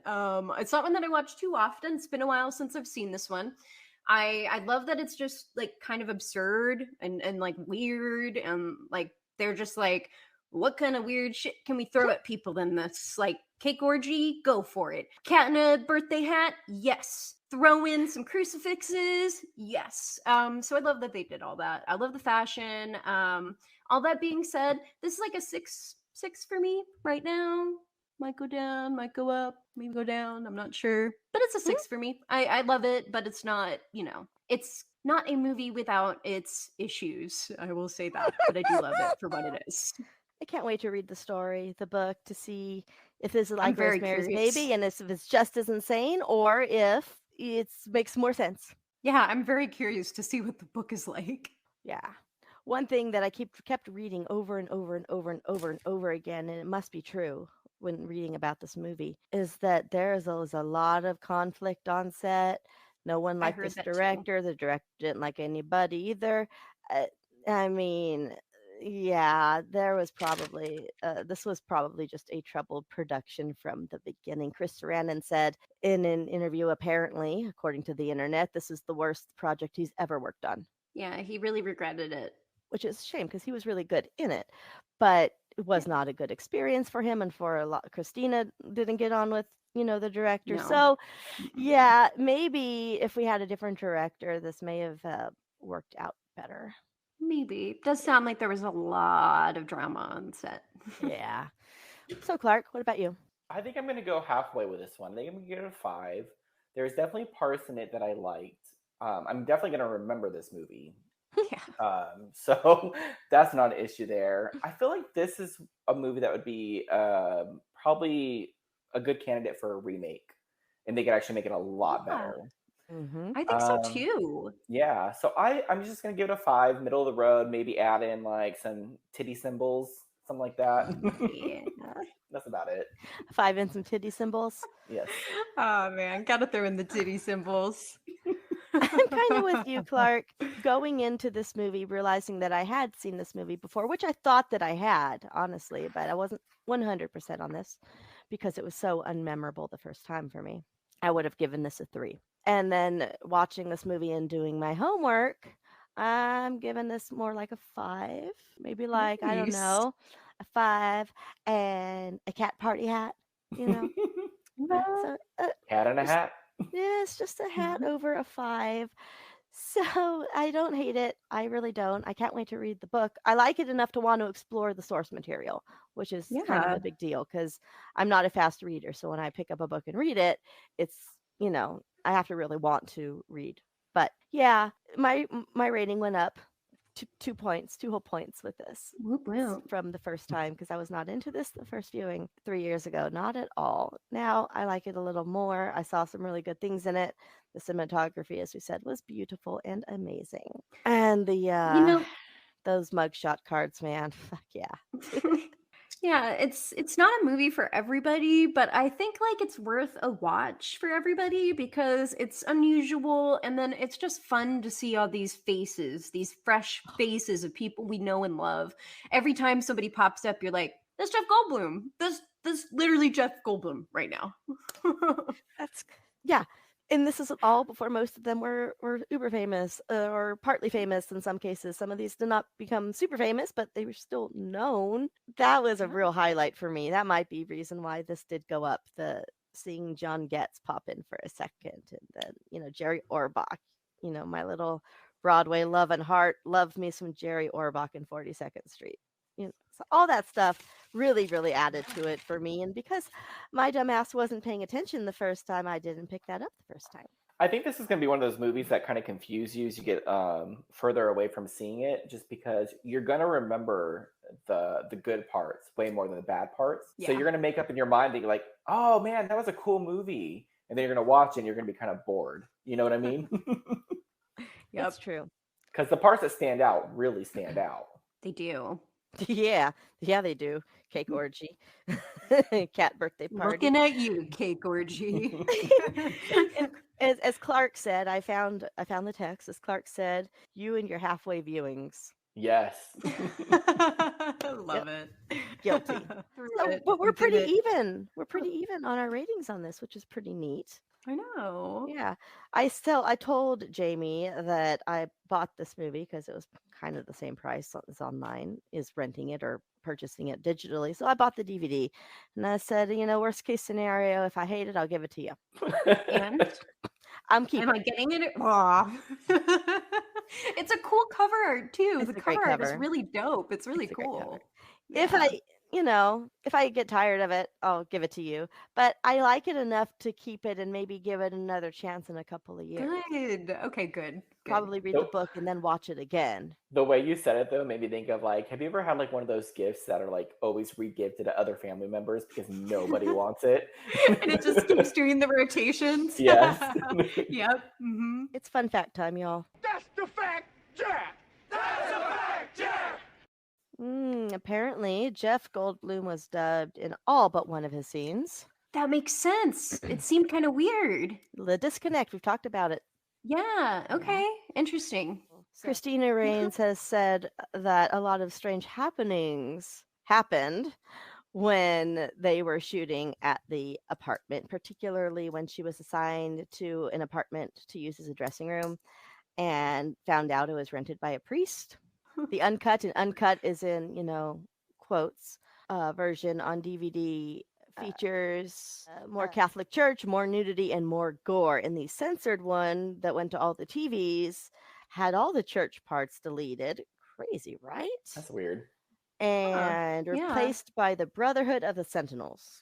Obviously, no nudity. Oh, so they didn't like the church. They didn't like the church being the evil whatever. Yep. And they weren't really evil in it, but yeah. No. You just reminded me though, the very beginning, because it opens up like in Italy with like the churchgoers and stuff like that. Yeah. For my fashion moment, I want to add in like the main priest guy or whatever he is walking down, like strutting his stuff, being like, walk, fashion, yes. Oh, go. I saw that. Work it. Yes. The director, Michael Winner, says that in his memoirs, apparently he has a memoir, that he wanted Martin Sheen for the lead role of the man. And there's a whole lot of fun facts on how director and author did not get along at all. It keeps getting brought up over and over and over again, so they must have really hated each other. Yeah. Film debut for Beverly D'Angelo. Okay. Oh, okay, yeah. This is my favorite thing about the author-director conflict. Author Jeffrey Convitz said that director Michael Winner's response to most of Convitz's criticism was stop worrying about it and go find some girls. Also, Jeffrey called him an egomaniac in the Blu-ray commentary, which I have not seen. So.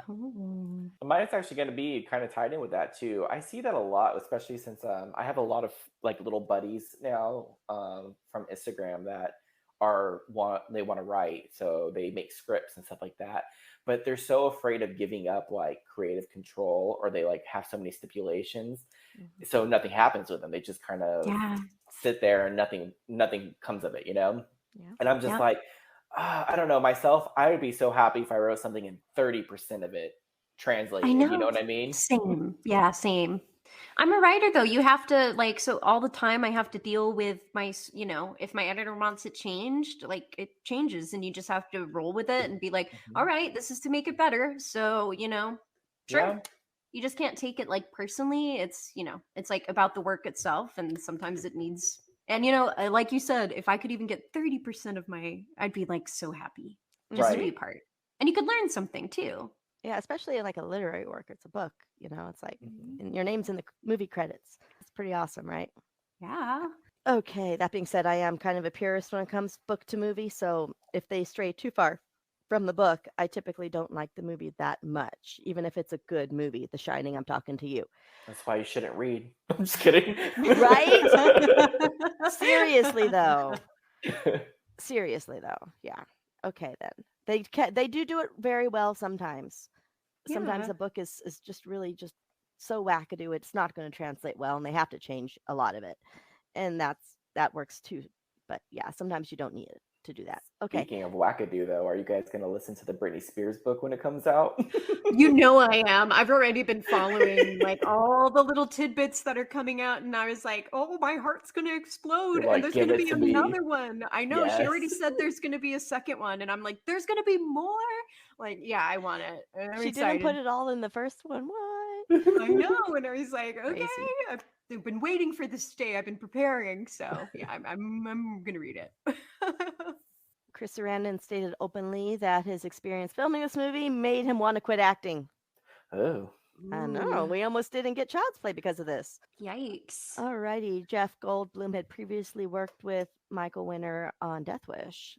Film debut of Tom Berenger. Oh, Clark, this is for you. Kate Jackson, Okay. Charlie's Angels, was Yes. asked to play Allison but turned it down. Oh, That is so funny because they look so similar to wow. me.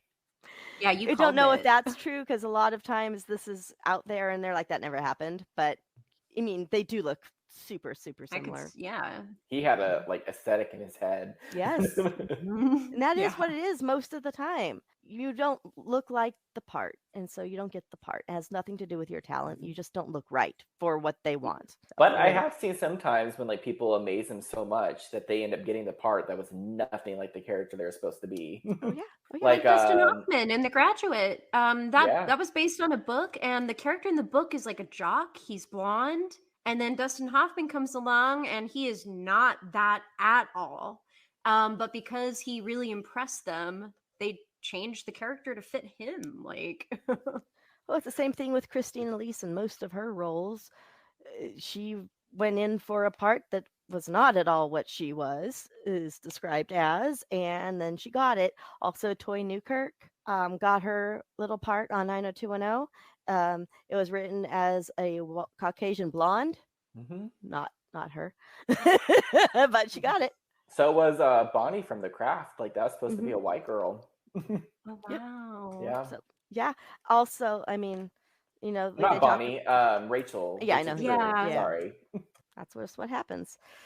Michael Winner wanted Beverly D'Angelo in the Allison role, apparently. Says she would have done a better job, according to the internet. I thought that girl who did Allison was fine. I thought she was fine. She did good. Yeah. I think that I did hear a lot of criticism on her performance. People called her wooden.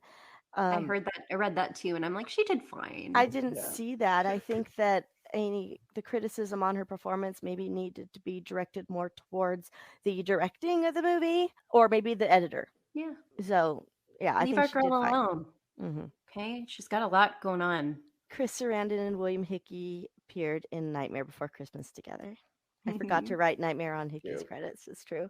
And that is all for fun facts. So it is time for shout outs.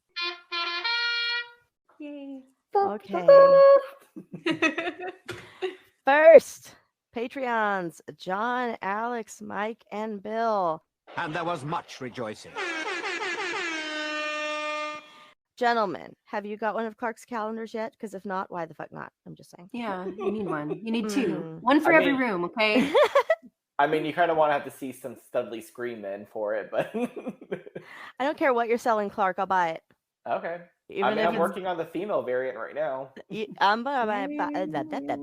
I'll purchase that for my male friends. But There you go. yeah, got to support your artist friends, your author friends, even if you're not really into their stuff.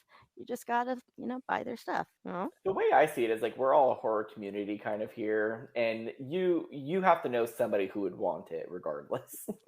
Exactly. If not, I know too many people to someone. count who would want Right. it. Me too. Me too. Unfortunately, I couldn't buy one for everyone. Aw. So I bought one for our leather daddy. Surprise, Alex. He will have had it by the time this episode drops. Yeah, we talked about that yesterday. I was like, I know. I don't spoilers. I don't think he listens regularly. So okay. he listens to the movies that he's seen, and I'm wondering if he's seen this movie. Yeah, And then, of course, we need to shout out author David O'Hanlon. What's that book about? Oh, this is something special. Go support him and buy his books as well. You can also right now, God, I don't know if it's right now, but his audiobooks are available on Apple Podcasts for free at time of awesome. recording. Oh, So fun. go look up his name on Apple Podcasts and download his audiobooks if you don't want to read them, because reading is hard. I'm not being an asshole. My brain really can't handle a lot of reading after I read all day long. I know Jamie's in the same boat after she creates reading all day long. So reading is a bare brain activity, and most of the time I just want to veg. But if you want to veg, you can now listen to his stuff on audiobook. You don't have to You don't have to read. There you go. You're welcome. And last, of course, but definitely not least, our guest and artist, Clark Felix. Extra applause for Clark. Woo! Me? So what are you, an artist or something? These are rather good. They're very good, actually. Yeah. Okay, guys, Clark has his calendar out. I got my pre-order on Thursday for his horror hunks from the Scream franchise calendar. They're super naughty and I love it. And I was looking at it at work and my coworkers were kind of passing it around. And I'm like, hush, HR's right there. Did they They're like gonna it at want like least? 5. They're gonna want like 5 copies in HR, and I only have like Oh. 1. I gotta So- say, my yeah. favorite picture, Clark, is June, the Misters of June, which is of course Billy and Stu. Which is my birth month. So Yes. woo, that was my fave too. So I'm like, And yes. I get, because this is a December through December calendar. I have 2 birth month pictures. I've got Tom snap. Prince and Wes Hicks. Yep. Mm-hmm. So you got 3 and 5. I think I'm going with Tom. Yeah. Well, Yeah. Tom was in Rose Red. Yes. The actor. No. So yeah, 14 different guys from the Scream franchise are depicted in there, all in kind of smutty beefcake looking poses. Mhm. There's also a hidden ghost face on every single page. So Which or I every single didn't picture. know. Yeah, it says it I'm right so there on the back. excited. Summer. I didn't read. We talk about. I was just looking at all the eye candy, yo. I wasn't reading. I was a little distracted. I also by love the Clark hunks. that you have. Is this their birthdays, right? Yeah, so instead of doing like say the holidays and things of that sort, we just did every single character's birthday is listed in the calendar. I fucking Even love the that so characters much. that aren't pictured, like the ladies of Scream, are on here too. Heather Matarazzo's on here. Everyone is on here. And Yeah. so, if you're like me and you're really big into birthdays, this is awesome. Keith did a great job on that part, and he basically got every single person that was credited in the film. I think except for one person, we have found all their birthdays and added them in. Wow. Oh, that's so amazing. David Arquette, Rose McGowan, W. Earl Brown, Jada Pinkett Smith, Rebecca Gayheart. Oh my God. Yeah. So Clark, your partner on this is from Horrified Podcast? Yes, that's it. So let's shout them out as well because they did a course. great job Yeah, on whoop, this. whoop. This is so cool. This Yes, is I'm so very cool. excited. People just started receiving it. Some haven't. I think Jamie's is coming on Monday. Yay. And we ordered enough after all the pre-orders. I think we had 40 left over. So hopefully those will be gone by the end of the year. Let's get them Yay. sold, guys. Let's get them Yes, sold. go get yours, listeners. And I gotta say, because I did the pre-order, because Clark told me to, it came with some goodies. I'm It so came with excited. these fun little horror hunk cards and a sticker that has like a very iridescent shiny thing on it. And I got postcards. Aww. And I'm like over here so going, excited. I want to keep them all. Aww. They're so good. I can't decide which one I want to give up. All 4 of these cards are great. And bookmarks. Yeah. Yeah. Bookmarks. They're laminated. There's a ghost face on one side and a horror hunk on the other. I'm getting so excited right now. I'm like, oh, whoa. And you got my favorite picture on the bookmark. Yes. Well, I try to do like based off of one of the postcards that you guys wanted, things of that sort. Yeah. Oh, Which is I love hilarious this. also that you picked what you picked because I didn't tell you what I wanted because you asked me and I read it and then I forgot to reply. So I never told you what I wanted. You know what? I went I'm an safe. asshole. I was like Billy and Stu. I mean, like first movie, 2 guys together. Come on. And then I was like, Slam so dunk. that's my safe bet. And then I went for kind of like kink for the other ones because of Alex. I think Nina picked Chad, so she got some Chad ones. And yeah, David Arquette looking awfully hunky with his cop shirt open. Yep. Love it. And dude, And I'll be from doing the same Cold. thing next year whenever I release the female version. So pre-orders are better because you get more with it. Pre-orders are the best. I feel like we got a quick turnaround on it though. Like it was only a Yeah. month from like the pre-order start date. I think that we actually got them sent out. Yeah, I pre-ordered things where it was like several months before I got it. And Clark, like I said, I love that this starts on December. I don't have to wait till January. Well, you know the funny thing with that is kind of like I had it all set ready to go, and then the people that were gonna make the calendars for us required 28 pages, and we only had 26. So I had to throw in another month in there. I was like, oh, we got December. There we go. But it's perfect. Mhm. Oh, yeah. So, ladies, and anyone you know who might like, a beefcake calendar for, people who like beefcakes, check it out. Oh yeah, and also follow me at Clark Makes Art 87. But yeah, I gave everyone who pre-ordered like the option between Nightmare Boys and Scream Girls 1. So that's what I'm working on next for next year. Yay. But I am starting it so early, I might be able to sneak the Nightmare Boys in there as well. Yes. There's no harm in putting in extra work now and then banking it Right. for the year after, Exactly. right? Because that's what Exactly. you were doing when you were first making art for us. You found out which ones we were doing, and you made a bunch of pieces all at once, and then you Mhm. didn't have to think about it for a while. Right. And then I got behind, and then it became too impossible to keep up. And then you left us for your own projects. I know. You got too big for us. It's so sad. It is so sad. I appreciate the dolls for letting me grow my skills though, because really you guys were my beginning. I got my tablet when it came to doing your very first logo I did for you. Yep. So Aw. that's why basically I was doing a title card for you every week, because it was me getting to learn my skills on it, Yeah. And you had several different styles on some of Mhm. those cards. We started Yep. off super cartoony, and then we got more realistic, and then you tried the pinup thing, which is pretty great as well. So yeah, all sorts of different styles there. Yeah. And it's just been so fun watching you like develop your skills, and try out these different styles. Every time I see stuff that you do, I'm like, holy shit. And he was like doing stuff for us. Like he's really good. Aw, thank you. Yeah. I can't believe I knew you when.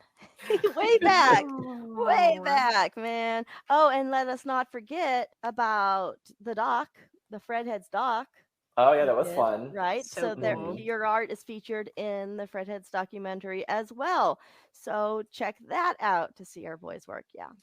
You'll be able to everywhere tell now. which ones are mine. Well, obviously because I have a distinct style, but Yes. because they also animated a lot of the stuff that I did, Mhm. because they had So the rights cool. to it. Yeah. Okay. So last but not least, we have to bring on producer Nina. 80%.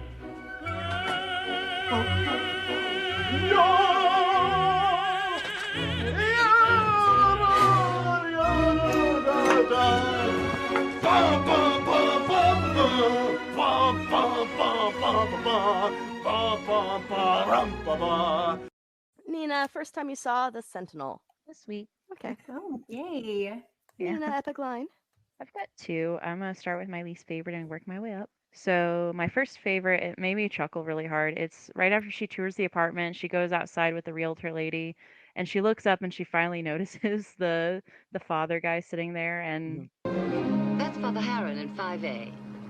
He's been here for years. He's a priest. He's kind of senile. He just sits by the window.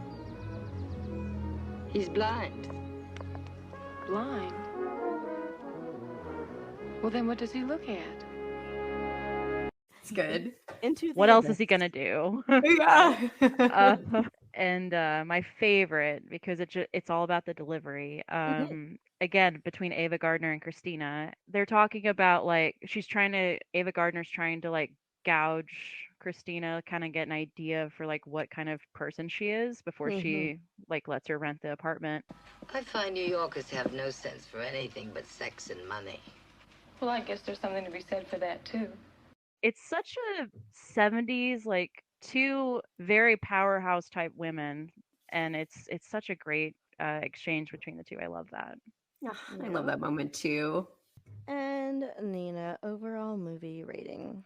So I really like this kind of film. I didn't really consider it religious horror. It was more for me like haunted house. And you see haunted house movies so many times. I I thought the haunted apartment building was a nice little tweak on the traditional story. I got really excited when I saw Burgess Meredith because, like, Yeah. Burnt Offerings is one of my favorite all-time horror movies. So, like, when he came up Oh. and he was like his usual, like, goofy self, I'm just like, yes. So, Yeah. yeah, it was really fun. So I gave this a 7. I Yay. didn't have any issues like getting bored with it. I was like invested. My eyes were glued to the screen the whole time. Wow. And all the different characters, like I saw Christopher Walken in the credits and I'm like, where is Christopher Walken? Like, Right? and apparently I was listening to another horror podcast, but they said that the director also wanted Christopher Walken as Chris Sarandon's role as well. And Wow. because he didn't get it, obviously, the director put like more like little snippets of his character in the film. So I can't imagine Christopher Walken with that part, Oh. but I think it would be really funny if he had gotten it. No. I heard that true, but I wondered if it was true because they said the same thing about him for Psycho 2 or Psycho 3. One of the He was really Psychos. popular though in the 70s. Like Yeah, he was but starting to really then get up in the but Tom 70s. Holland So. said that wasn't true. Oh, So okay. that's like internet stuff. So Yeah. you know, I'm always iffy when I hear stuff like that, which is like I don't know if it's the Kate Jackson thing was true, but they sure do look alike. But then maybe Yeah. someone just said that because they sure do look alike. I mean, it makes sense that he would have considered him, and he still ended up in the movie, even if it was a lesser part Yeah. where he Mhm. barely said anything. So, I mean, the same is true for Beverly D'Angelo. So Yeah. he gave her more screen time, even though she wasn't supposed to additionally have it. So Yep. yeah. But I Yeah. really enjoyed it. I thought it was a lot of fun. It feels like a sister movie to Burnt Offerings. So I liked it a lot. Agreed. Agree. Oh, I'm so glad you liked it. Are you going to read the book? Probably, yeah. Eventually, I'm really bad at reading. Like I'm not good I either. used to be really good at it, but I think over time I've developed a high functioning form of dyslexia, so it's a struggle. Yeah. I got a comprehension issue. That's my thing. I don't. So yeah, like I know the words, I'm reading the words. They're not making their way to the brain. I have no idea what I just read. You're like me then, because I could read a book normally and not comprehend it. So I actually read it really slowly and build the world in my head. Yeah. So it took me a long time. I tend to read books. What helped me is I tend to read books now, the last 25 years, as like I read scripts, where you're basically read it as dialogue, and then Actions. the actions I kind of just break apart, and sometimes I don't even pay attention to them. I'm reading the dialogue, character descriptions, and a lot of times actions will, or the dialogue moves the actions forward, so you don't even need a lot of that stuff if you're paying attention. So I started reading books like I read scripts, and then that helped because it's more of a broken up form of format. Anyhow, okay, this was a great episode. I'm glad we finally got to do it because it keeps coming up, and you know when that happens, Jamie, it's time. It's time to cover it. Yeah. The universe was telling me, it was like, you need to bring cake to these people. Oh, there was cake. There was cake. I'm never going to look at cake the same way again. I will say that. Thank you very much, the You're Sentinel. welcome. One last thing. Our apartment building, if you wanted to go see it, is at 10 Montauk Terrace in Brooklyn Heights, Brooklyn, New York. It is just across the bay from the Empire State Building, so that's not too terribly, far away from action. And also right across from there, they filmed in the Brooklyn Heights Promenade. So if you want to catch some shots of that, I'm going to recommend this to Grim Life. See if they want to, if they have one, We if they want to do it, that'd be cool. should. Yeah. They're having a European adventure right now, and I'm living for it. And then, just the Brooklyn Heights in general, in that neighborhood. So they looks like they shot all around that neighborhood, which is pretty cool. Anyhow, I want to go to Brooklyn Heights now. Okay, guys, thank you for sitting in with us on the Sentinel, and thank you in advance for purchasing Clark's calendar for you or someone that you love for Christmas this year. All right, y'all. Have a great Thanksgiving. We love you. Buy Clark's calendar for everyone you love at Christmas because it's awesome. And we will talk to you later. Bye. Bye. This has been a presentation of The Dolls of Horror. New episodes are uploaded every week. If you'd like to reach out and say hello to the dolls or offer any movie suggestions, feel free to send them an email at thedollsofhorror@yahoo.com. You can also follow them on Facebook and Instagram, both at The Dolls of Horror, or on Twitter at Dolls of Horror for bonus content. If you really like the podcast and want to help out financially so that the dolls can keep making episodes, consider sending them a donation. Follow the link in the description or go to patreon.com/thedollsofhorror for more information. Thanks for listening. Bye!